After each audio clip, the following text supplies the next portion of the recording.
राम जी की सेना चली, राम जी की सेना चली, रावण को जीतने चली, राम जी की सेना चली। वानर भालू जोश में नाचे, आगे है बजरंग बली, राम जी की सेना चली, राम जी की सेना चली।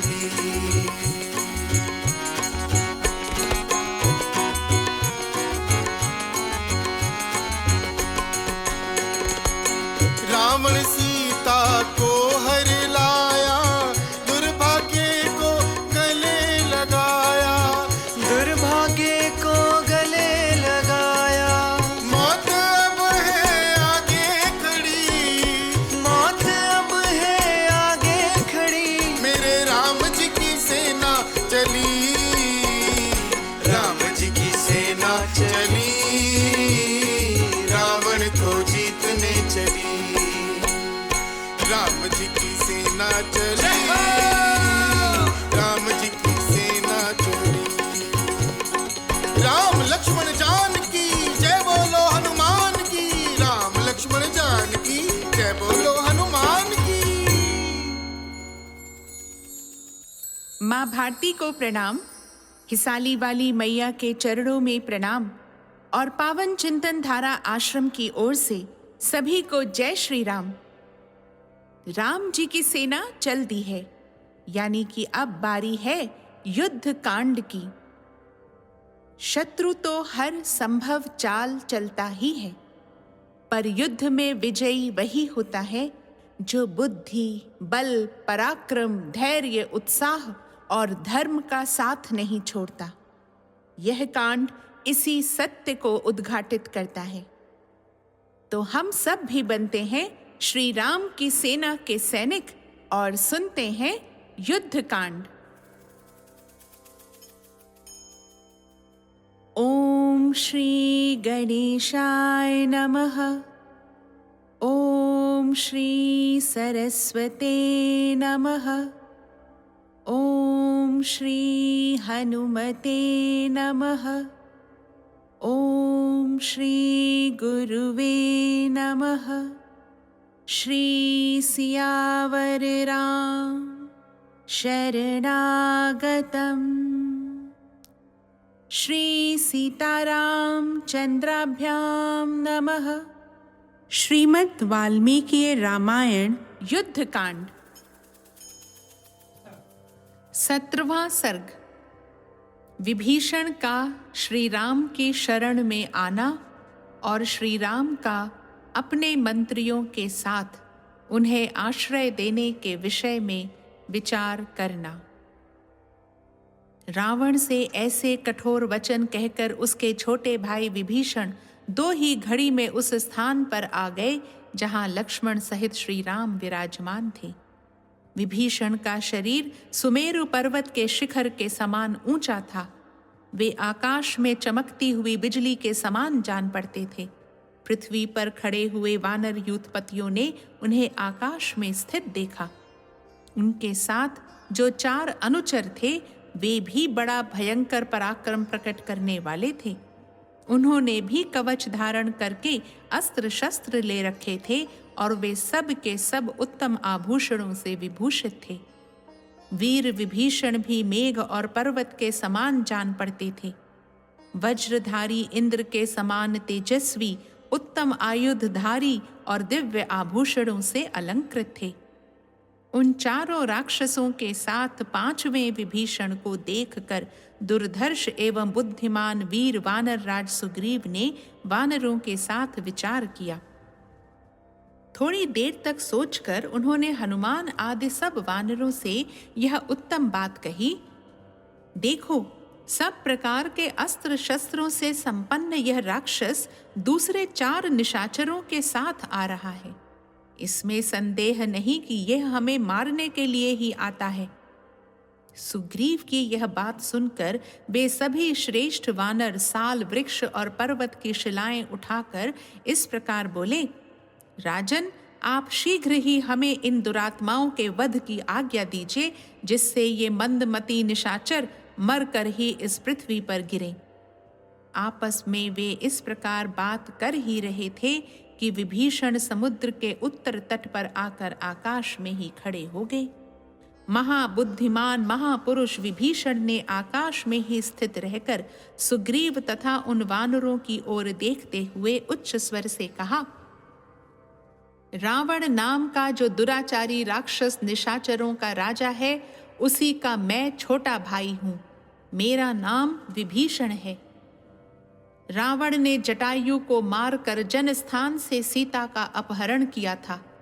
उसी ने दीन एवं असहाय सीता को रोक रखा है।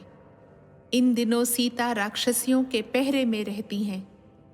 मैंने भांति भांति के युक्ति संगत वचनों द्वारा उसे बारंबार समझाया कि तुम श्री रामचंद्र जी की सेवा में सीता को सादर लौटा दो, इसी में भलाई है। यद्यपि मैंने यह बात उसके हित के लिए ही कही थी, तथापि काल से प्रेरित होने के कारण रावण ने मेरी बात नहीं मानी। ठीक उसी प्रकार जैसे मरणासन्न पुरुष औषध नहीं लेता।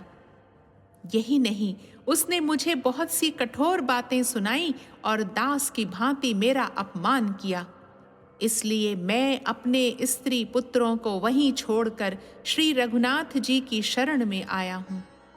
वानरों, जो समस्त लोगों को शरण देने वाले हैं, उन महात्मा श्री रामचंद्र जी के पास जाकर शीघ्र मेरे आगमन की सूचना दो और उनसे कहो, शरणार्थी विभीषण सेवा में उपस्थित हुआ है।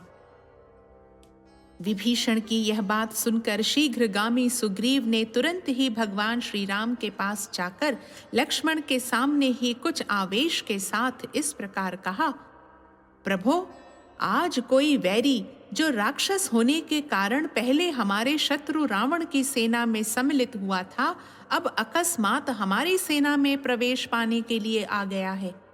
वह मौका पाकर हमें उसी तरह मार डालेगा जैसे उल्लू कौओं का काम तमाम कर देता है। शत्रुओं को संताप देने वाले रघुनंदन, अतः आपको अपने वानर सैनिकों पर अनुग्रह और शत्रुओं का निग्रह करने के लिए कार्य के विचार, सेना की मोर्चे बंदी, नीति युक्त उपायों के प्रयोग तथा गुप्तचरों की नियुक्ति आदि के विषय में सतत सावधान रहना चाहिए। ऐसा करने से ही आपका भला होगा। ये राक्षस लोग मनमाना रूप धारण कर सकते हैं। इनमें अंतर्धान होने की भी शक्ति होती है। शूरवीर और मायावी तो ये होते ही हैं, इसलिए इनका कभी विश्वास नहीं करना चाहिए। संभव है यह राक्षस राज रावण का कोई गुप्तचर हो। यदि ऐसा हुआ तो हम लोगों में घुसकर ये फूट पैदा कर देगा, इसमें संदेह नहीं। अथवा यह बुद्धिमान राक्षस छिद्र पाकर हमारी विश्वस्त सेना के भीतर घुसकर कभी स्वयं ही हम लोगों पर प्रहार कर बैठेगा, इस बात की भी संभावना है। मित्रों की, जंगली जातियों की तथा परंपरागत भृत्यों की जो सेनाएं हैं, इन सब का संग्रह तो किया जा सकता है, किंतु जो शत्रु पक्ष से मिले हुए हों, ऐसे सैनिकों का संग्रह कदापि नहीं करना चाहिए। प्रभो, यह स्वभाव से तो राक्षस है ही, अपने को शत्रु का भाई भी बता रहा है। इस दृष्टि से यह साक्षात हमारा शत्रु ही यहाँ आ पहुंचा है। फिर इस पर कैसे विश्वास किया जा सकता है? रावण का छोटा भाई जो विभीषण के नाम से प्रसिद्ध है, 4 राक्षसों के साथ आपकी शरण में आया है। आप उस विभीषण को रावण का भेजा हुआ ही समझें। उचित व्यापार करने वालों में श्रेष्ठ रघुनंदन, मैं तो उसको कैद कर लेना ही उचित समझता हूं। निष्पाप श्री राम, मुझे तो ऐसा जान पड़ता है कि यह राक्षस रावण के कहने से ही यहाँ आया है। इसकी बुद्धि में कुटिलता भरी है। यह माया से छिपा रहेगा तथा जब आप इस पर पूरा विश्वास करके इसकी ओर से निश्चिंत हो जाएंगे, तब यह आप ही पर चोट कर बैठेगा। इसी उद्देश्य से इसका यहाँ आना हुआ है। यह महाक्रूर रावण का भाई है, इसलिए इसे कठोर दंड देकर इसके मंत्रियों सहित मार डालना चाहिए। बातचीत की कला जानने वाले एवं रोष में भरे हुए सेनापति सुग्रीव प्रवचन कुशल श्री राम से ऐसी बातें कहकर चुप हो गए। सुग्रीव का वह वचन सुनकर महाबली श्री राम अपने निकट बैठे हुए हनुमान आदि वानरों से इस प्रकार बोले। वानरों, वानर राज सुग्रीव ने रावण के छोटे भाई विभीषण के विषय में जो अत्यंत युक्ति युक्त बातें कही हैं, वे तुम लोगों ने भी सुनी हैं। मित्रों की स्थायी उन्नति चाहने वाले बुद्धिमान एवं समर्थ पुरुष को कर्तव्य के विषय में संशय उपस्थित होने पर सदा ही अपनी सम्मति देनी चाहिए। इस प्रकार सलाह पूछी जाने पर श्री राम का प्रिय करने की इच्छा रखने वाले वे सब वानर आलस्य छोड़ उत्साहित हो सादर अपना अपना मत प्रकट करने लगे। रघुनंदन, तीनों लोकों में कोई ऐसी बात नहीं है जो आपको ज्ञात ना हो। तथापि हम आपके अपने ही अंग हैं, अतः आप मित्र भाव से हमारा सम्मान बढ़ाते हुए हमसे सलाह पूछते हैं। आप सत्यव्रती, शूरवीर, धर्मात्मा, सुदृढ़ पराक्रमी, जांच बूझ कर काम करने वाले, स्मरण शक्ति से संपन्न और मित्रों पर विश्वास करके उन्हीं के हाथों में अपने आप को सौंप देने वाले हैं।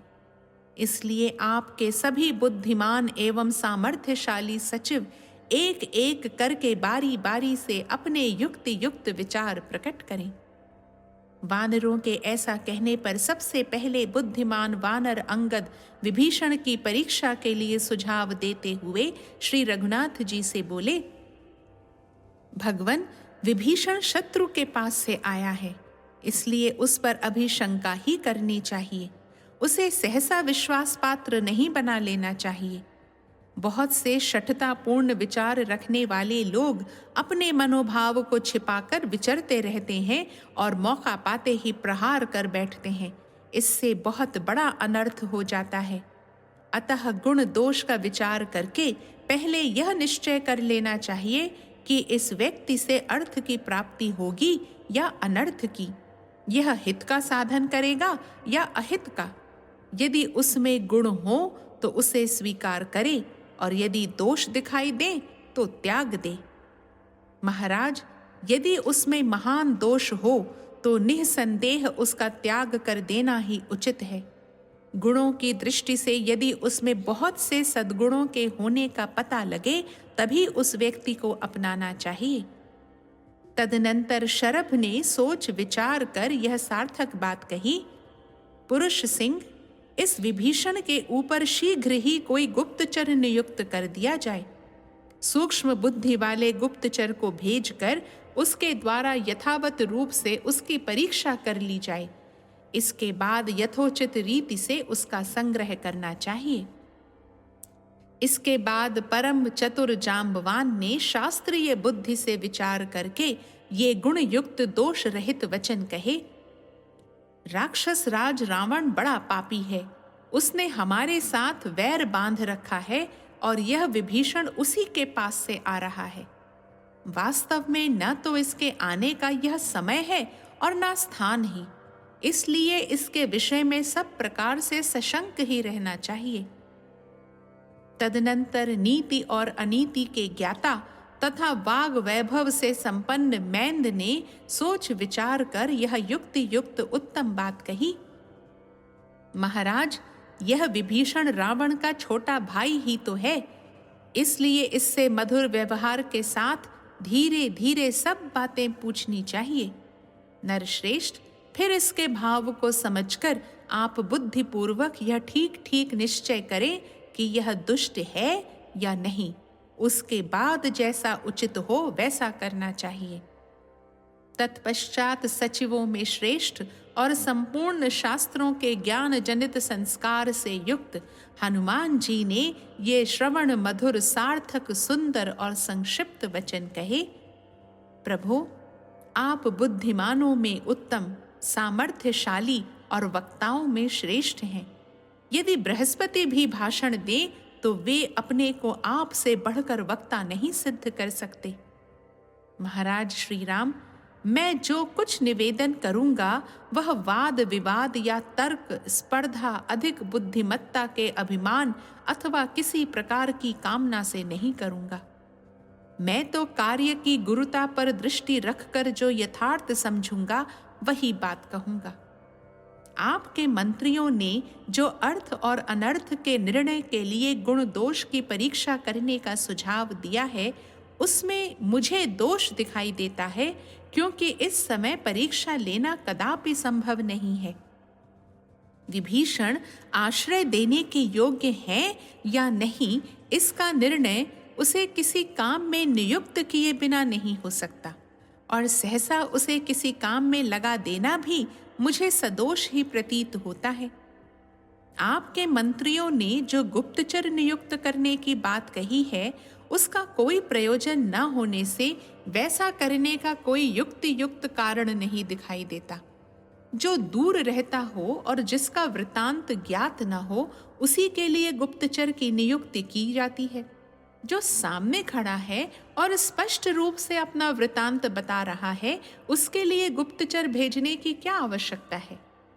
इसके सिवा जो यह कहा गया है कि विभीषण का इस समय यहाँ आना देश काल के अनुरूप नहीं है, उसके विषय में भी मैं अपनी बुद्धि के अनुसार कुछ कहना चाहता हूँ। आप सुने। उसके यहाँ आने का यही उत्तम देश और काल है। यह बात जिस तरह सिद्ध होती है वैसे बता रहा हूं। विभीषण एक नीच पुरुष के पास से चलकर एक श्रेष्ठ पुरुष के पास आया है। उसने दोनों के दोषों और गुणों का भी विवेचन किया है।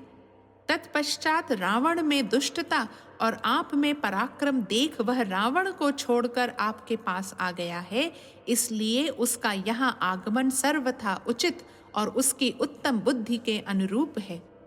राजन, किसी मंत्री के द्वारा जो यह कहा गया है कि अपरिचित पुरुषों द्वारा इससे सारी बातें पूछी जाएं, उसके विषय में मेरा जांच बूझ कर निश्चित किया हुआ विचार है, जिसे आपके सामने रखता हूं। यदि कोई अपरिचित व्यक्ति यह पूछेगा कि तुम कौन हो, कहाँ से आए हो, किस लिए आए हो इत्यादि, तब कोई बुद्धिमान पुरुष सहसा उस पूछने वाले पर संदेह करने लगेगा, और यदि उसे यह मालूम हो जाएगा कि सब कुछ जानते हुए भी मुझसे झूठे ही पूछा जा रहा है, तब सुख के लिए आए हुए उस नवागत मित्र का हृदय कलुषित हो जाएगा।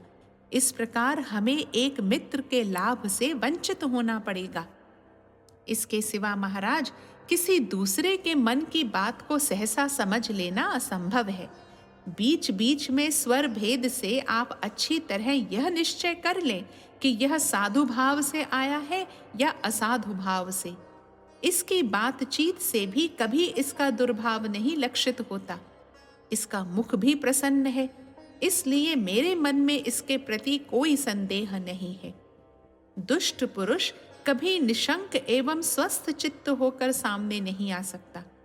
इसके सिवा इसकी वाणी भी दोष युक्त नहीं है, अतः मुझे इसके विषय में कोई संदेह नहीं है। कोई अपने आकार को कितना ही क्यों न छिपाए, उसके भीतर का भाव कभी छिप नहीं सकता। बाहर का आकार पुरुषों के आंतरिक भाव को बलात् प्रकट कर देता है। कार्यवेत्ताओं में श्रेष्ठ रघुनंदन, विभीषण का यहाँ आगमन रूप जो कार्य है वह देश काल के अनुरूप ही है। ऐसा कार्य यदि योग्य पुरुष के द्वारा संपादित हो तो अपने आप को शीघ्र सफल बनाता है। आपके उद्योग, रावण के मिथ्याचार, वाली के वध और सुग्रीव के राज्याभिषेक का समाचार जान सुनकर राज्य पाने की इच्छा से यह समझ बूझ कर ही यहाँ आपके पास आया है। इसके मन में यह विश्वास है कि शरणागत वत्सल दयालु श्री राम अवश्य ही मेरी रक्षा करेंगे और राज्य भी दे देंगे। इन्हीं सब बातों को दृष्टि में रखकर विभीषण का संग्रह करना, उसे अपना लेना मुझे उचित जान पड़ता है। बुद्धिमानों में श्रेष्ठ रघुनाथ, इस प्रकार इस राक्षस की सरलता और निर्दोषता के विषय में मैंने यथाशक्ति निवेदन किया। इसे सुनकर आगे आप जैसा उचित समझें वैसा करें। इस प्रकार श्री वाल्मीकि निर्मित आर्ष रामायण आदि काव्य के युद्ध कांड में 17वां सर्ग पूरा हुआ। रामो राजमणिः सदा विजयते, रामं रमेशं भजे, रामेणाभिहता निशाचरचमू, रामाय तस्मै नमः। 18वां सर्ग। भगवान श्री राम का शरणागत की रक्षा का महत्व एवं अपना व्रत बताकर विभीषण से मिलना। वायुनंदन हनुमान जी के मुख से अपने मन में बैठी हुई बात सुनकर दुर्जय वीर भगवान श्री राम का चित्त प्रसन्न हो गया। वे इस प्रकार बोले, मित्रों, विभीषण के संबंध में मैं भी कुछ कहना चाहता हूँ। आप सब लोग मेरे हित साधन में संलग्न रहने वाले हैं, अतः मेरी इच्छा है कि आप भी उसे सुन लें। जो मित्र भाव से मेरे पास आ गया हो, उसे मैं किसी तरह त्याग नहीं सकता। संभव है उसमें कुछ दोष भी हों, परंतु दोषी को आश्रय देना भी सत्पुरुषों के लिए निंदित नहीं है, अतः विभीषण को मैं अवश्य अपनाऊंगा। वानर राज सुग्रीव ने भगवान श्री राम के इस कथन को सुनकर स्वयं भी उसे दोहराया और उस पर विचार करके यह परम सुंदर बात कही, प्रभु, यह दुष्ट हो या अदुष्ट, इससे क्या है, तो यह निशाचर ही। फिर जो पुरुष ऐसे संकट में पड़े हुए अपने भाई को छोड़ सकता है, उसका दूसरा ऐसा कौन संबंधी होगा जिसे वह त्याग न सके। वानर राज सुग्रीव की यह बात सुनकर सत्य पराक्रमी श्री रघुनाथ जी सबकी ओर देखकर कुछ मुस्कुराए और पवित्र लक्षण वाले लक्ष्मण से इस प्रकार बोले, सुमित्रा नंदन, इस समय वानर राज ने जैसी बात कही है, वैसी कोई भी पुरुष शास्त्रों का अध्ययन और गुरुजनों की सेवा किए बिना नहीं कह सकता। परंतु सुग्रीव, तुमने विभीषण में जो भाई के परित्याग रूप दोष की उद्भावना की है, उस विषय में मुझे एक ऐसे अत्यंत सूक्ष्म अर्थ की प्रतीति हो रही है जो समस्त राजाओं में प्रत्यक्ष देखा गया है और सभी लोगों में प्रसिद्ध है। मैं उसी को तुम सब लोगों से कहना चाहता हूँ। राजाओं के छिद्र 2 प्रकार के बताए गए हैं। एक तो उसी कुल में उत्पन्न हुए जाति भाई और दूसरे पड़ोसी देशों के निवासी। ये संकट में पड़ने पर अपने विरोधी राजा या राजपुत्र पर प्रहार कर बैठते हैं। इसी भय से यह विभीषण यहाँ आया है। इसे भी अपने जाति भाइयों से भय है। जिनके मन में पाप नहीं है, ऐसे एक कुल में उत्पन्न हुए भाई बंधु अपने कुटुंबी जनों को हितैषी मानते हैं, परंतु यही सजातीय बंधु अच्छा होने पर भी प्रायः राजाओं के लिए शंकनीय होता है। रावण भी विभीषण को शंका की दृष्टि से देखने लगा है, इसलिए इसका अपनी रक्षा के लिए यहाँ आना अनुचित नहीं है। अतः तुम्हें इसके ऊपर भाई के त्याग का दोष नहीं लगाना चाहिए। तुमने शत्रु पक्षीय सैनिकों को अपनाने में जो यह दोष बताया है कि वह अवसर देखकर प्रहार कर बैठता है, उसके विषय में मैं तुम्हें यह नीति शास्त्र के अनुकूल उत्तर दे रहा हूँ, सुनो। हम लोग इसके कुटुंबी तो है नहीं, अतः हमसे स्वार्थ हानि की आशंका इसे नहीं है, और यह राक्षस राज्य पाने का अभिलाषी है, इसलिए भी यह हमारा त्याग नहीं कर सकता। इन राक्षसों में बहुत से लोग बड़े विद्वान भी होते हैं, अतः वे मित्र होने पर बड़े काम के सिद्ध होंगे, इसलिए विभीषण को अपने पक्ष में मिला लेना चाहिए। हमसे मिल जाने पर ये विभीषण आदि निश्चिंत एवं प्रसन्न हो जाएंगे। इनकी जो यह शरणागति के लिए प्रबल पुकार है, इससे मालूम होता है राक्षसों में एक दूसरे से भय बना हुआ है। इसी कारण से इनमें परस्पर फूट होगी और ये नष्ट हो जाएंगे, इसलिए भी विभीषण को ग्रहण कर लेना चाहिए। तात सुग्रीव, संसार में सब भाई भरत के ही समान नहीं होते। बाप के सब बेटे मेरे ही जैसे नहीं होते और सभी मित्र तुम्हारे ही समान नहीं हुआ करते हैं। श्री राम के ऐसा कहने पर लक्ष्मण सहित महाबुद्धिमान सुग्रीव ने उठकर उन्हें प्रणाम किया और इस प्रकार कहा, उचित कार्य करने वालों में श्रेष्ठ रघुनंदन, आप उस राक्षस को रावण का भेजा हुआ ही समझें। मैं तो उसे कैद कर लेना ही ठीक समझता हूं। निष्पाप श्री राम, यह निशाचर रावण के कहने से मन में कुटिल विचार लेकर ही यहाँ आया है। जब हम लोग इस पर विश्वास करके इसकी ओर से निश्चिंत हो जाएंगे, उस समय यह आप पर, मुझ पर अथवा लक्ष्मण पर भी प्रहार कर सकता है। इसलिए महाबाहो, क्रूर रावण के भाई इस विभीषण का मंत्रियों सहित वध कर देना ही उचित है।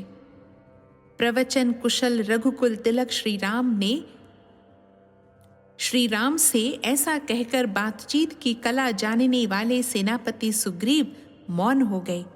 सुग्रीव का वह वचन सुनकर और उस पर भली भांति विचार करके श्री राम ने उस वानर शिरोमणि से यह परम मंगलमयी बात कही, वानर राज, विभीषण दुष्ट हो या साधु, क्या यह निशाचर किसी तरह भी मेरा सूक्ष्म से सूक्ष्म रूप में भी अहित कर सकता है? वानर यूथपते, यदि मैं चाहूं तो पृथ्वी पर जितने भी पिशाच, दानव, यक्ष और राक्षस हैं, उन सब को एक अंगुली के अग्रभाग से मार सकता हूं। सुना जाता है कि एक कबूतर ने अपनी शरण में आए हुए अपने ही शत्रु एक व्याध का यथोचित आतिथ्य सत्कार किया था और उसे निमंत्रण दे अपने शरीर के मांस का भोजन कराया था। उस व्याध ने उस कबूतर की भार्या कबूतरी को पकड़ लिया था, तो भी अपने घर आने पर कबूतर ने उसका आदर किया। फिर मेरे जैसा मनुष्य शरणागत पर अनुग्रह करे, इसके लिए तो कहना ही क्या है।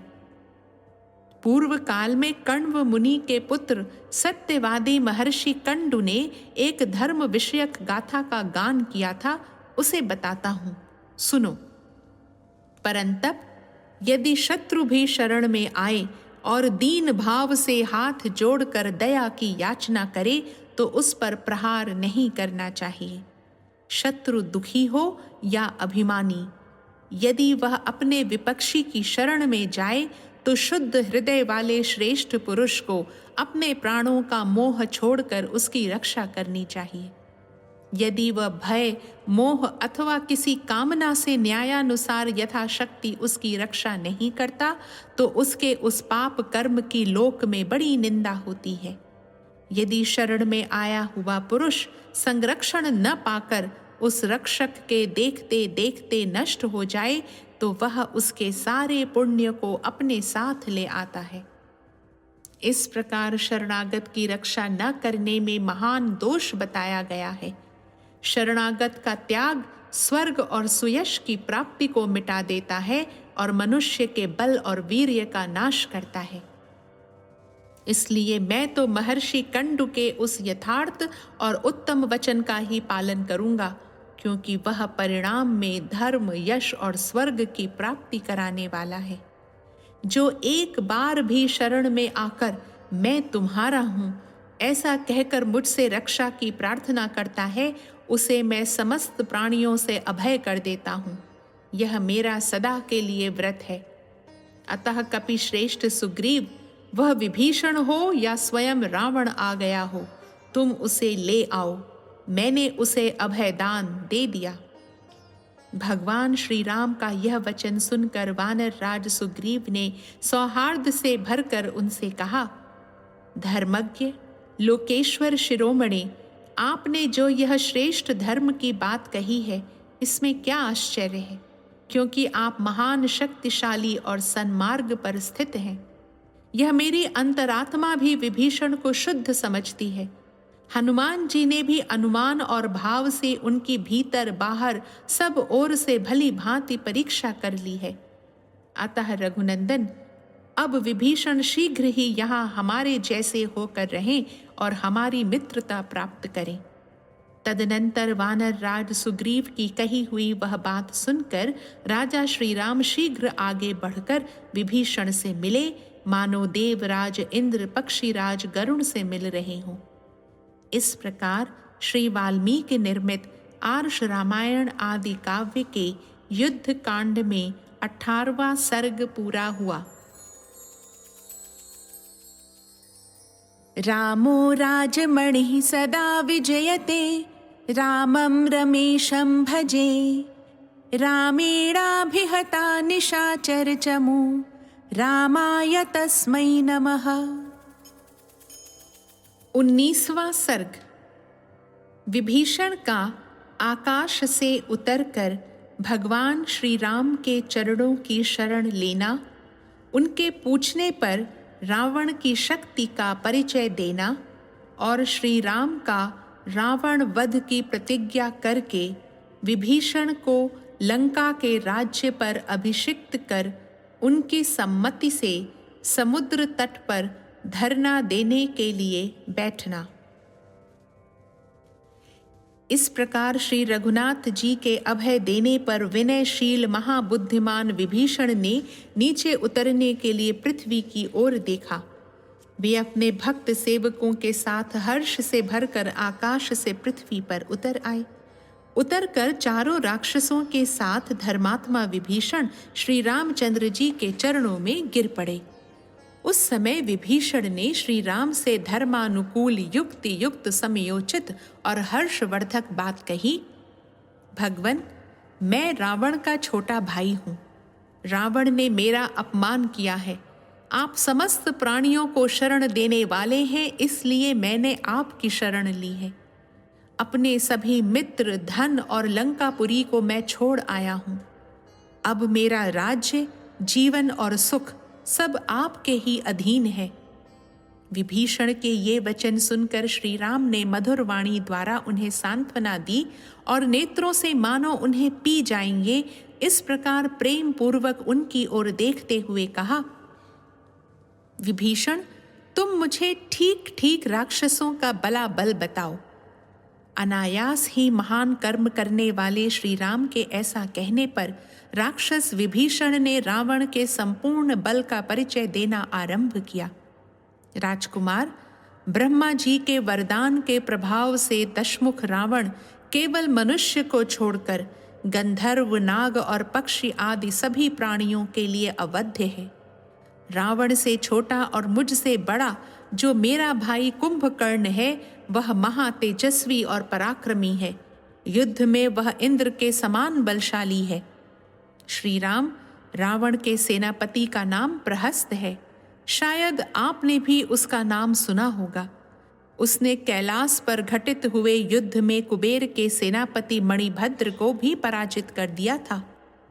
रावण का पुत्र जो इंद्रजित है, वह गोह के चमड़े के बने हुए दस्ताने पहनकर अवध्य कवच धारण करके हाथ में धनुष ले जब युद्ध में खड़ा होता है, उस समय अदृश्य हो जाता है। रघुनंदन, श्रीमान इंद्रजित ने अग्निदेव को तृप्त करके ऐसी शक्ति प्राप्त कर ली है कि वह विशाल व्यूह से युक्त संग्राम में अदृश्य होकर शत्रुओं पर प्रहार करता है। महोदर, महापार्श्व और अकंपन, ये तीनों राक्षस रावण के सेनापति हैं और युद्ध में लोकपालों के समान पराक्रम प्रकट करते हैं। लंका में रक्त और मांस का भोजन करने वाले और इच्छानुसार रूप धारण करने में समर्थ जो 10 कोटि सहस्त्र 1 खरब राक्षस निवास करते हैं, उन्हें साथ लेकर राजा रावण ने लोकपालों से युद्ध किया था। उस समय देवताओं सहित वे सब लोकपाल दुरात्मा रावण से पराजित हो भाग खड़े हुए। विभीषण की यह बात सुनकर रघुकुल तिलक श्री राम ने मन ही मन उस सब पर बारंबार विचार किया और इस प्रकार कहा, विभीषण, तुमने रावण के युद्ध विषयक जिन जिन पराक्रमों का वर्णन किया है, उन्हें मैं अच्छी तरह जानता हूँ। परंतु सुनो, मैं सच कहता हूँ कि प्रहस्त और पुत्रों के सहित रावण का वध करके मैं तुम्हें लंका का राजा बनाऊंगा। रावण रसातल या पाताल में प्रवेश कर जाए अथवा पितामह ब्रह्मा जी के पास चला जाए तो भी वह अब मेरे हाथ से जीवित नहीं छूट सकेगा। मैं अपने तीनों भाइयों की सौगंध खाकर कहता हूँ कि युद्ध में पुत्र, भृत्य जन और बंधु बांधवों सहित रावण का वध किए बिना अयोध्यापुरी में प्रवेश नहीं करूंगा। अनायास ही महान कर्म करने वाले श्री रामचंद्र जी के ये वचन सुनकर धर्मात्मा विभीषण ने मस्तक झुकाकर उन्हें प्रणाम किया और फिर इस प्रकार कहना आरंभ किया, प्रभो, राक्षसों के संहार में और लंकापुरी पर आक्रमण करके उसे जीतने में मैं आपकी यथाशक्ति सहायता करूंगा तथा प्राणों की बाजी लगाकर युद्ध के लिए रावण की सेना में भी प्रवेश करूंगा। विभीषण के ऐसा कहने पर भगवान श्री राम ने उन्हें हृदय से लगा लिया और प्रसन्न होकर लक्ष्मण से कहा, दूसरों को मान देने वाले सुमित्रा नंदन, तुम समुद्र से जल ले आओ और उसके द्वारा इन परम बुद्धिमान राक्षस राज विभीषण का लंका के राज्य पर शीघ्र ही अभिषेक कर दो। मेरे प्रसन्न होने पर उन्हें यह लाभ मिलना ही चाहिए।